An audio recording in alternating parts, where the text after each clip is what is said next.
ভাইরে, বিভিন্ন দেশ যেখানে এআই ব্যবহার করে নানা ধরনের জিনিস আবিষ্কার করছে, সেখানে আমাদের দেশের বুইড়া থেকে জোয়ান পোলাপানরা এআই ব্যবহার করে গরিলা ও এক মাইয়ার ব্লগ ভিডিও বানাচ্ছে।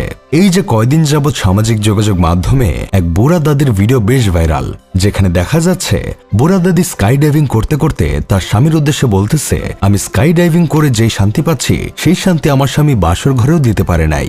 এটা কিছু হইল? আপনিই বলেন। আবার দেখি একটা গরিলা একটা মাইয়াকে নিয়ে রেস্টুরেন্টে পিৎজা খাইতে যাচ্ছে। তার আগে অবশ্য আপনারা দেখেছেন সাংবাদিক বন্যার পানি নিয়ে সংবাদ করছে, আর পেছন থেকে বাইক বা সাইকেল চালক পানিতে ডুবে যাচ্ছে। দুঃখের কথা আর কি বলবো। এক ভিডিওতে তো দেখলাম এক লোক এসে সতর্ক করে বলতেছে দেশটা এআই দিয়ে ভরে গেছে, ফেসবুকে ঢুকলেই এখন শুধু এআই দ্বারা তৈরি ভিডিও। আমিও একজন এআই দ্বারা তৈরি, আমাকে অমুক ভাই বানাইছে। আবার দেখতেছি পুলিশ এআই দ্বারা ভিডিও বানানোর অপরাধে একজনকে ধরে নিয়ে যাচ্ছে, কিন্তু সেই পুলিশ আর অপরাধীও এআই দ্বারা বানানো। এটা কোনো কথা? আপনিই বলেন।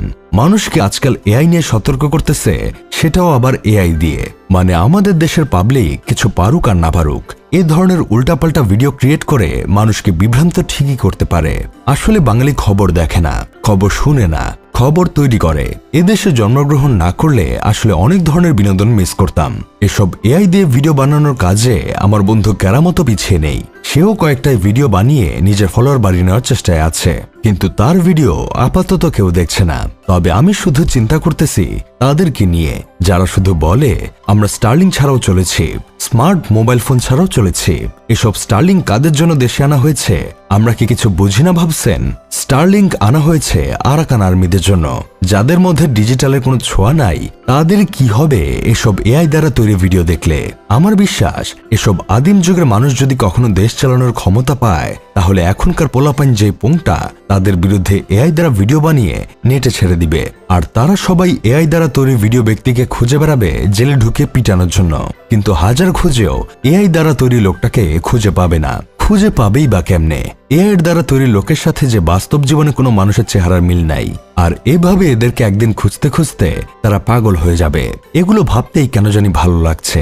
একটা সময় ছিল যখন প্রযুক্তি মানেই ছিল উন্নয়ন, জ্ঞান আর সম্ভাবনার নতুন দুয়ার। এখন সেই প্রযুক্তির সবচেয়ে বিপ্লবী ফর্ম এআই পৃথিবীর দেশে দেশে ব্যবহার হচ্ছে ক্যান্সার শনাক্তকরণ, মহাকাশ গবেষণা, কৃষিতে উৎপাদন বাড়ানো, এমনকি যুদ্ধ ঠেকানোর জন্য। আর আমরা বসে আছি গরিলার মুখে হিউম্যান ভয়েস বসিয়ে ভাইরাল ভিডিও বানানোর চ্যালেঞ্জে। গবেষণার বদলে চলছে গরুর মুখে সংলাপ বসানোর প্র্যাকটিস। দেশের এআই ব্যবহার দেখে চ্যাট জিপিটিও ডিপ্রেশনে চলে গেছে।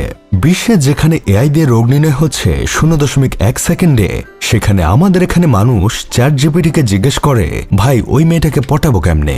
জ্ঞান যেখানে মহাশূন্যে পা রাখছে, আমরা এখনো স্টাক এআই দিয়ে বানানো ফানি ব্লগ কম্পিলেশনের জগতে। আফসোস লাগে, তবে তার চেয়েও বেশি ভয় লাগে এই যদি হয় ভবিষ্যতের ব্যবহারকারীদের অবস্থা, তবে ভবিষ্যৎই বার কি বা বাকি আছে।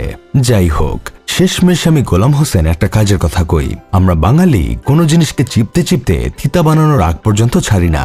এসব এআই কেও আমরা তিতা বানানোর আগ পর্যন্ত ছাড়ব না।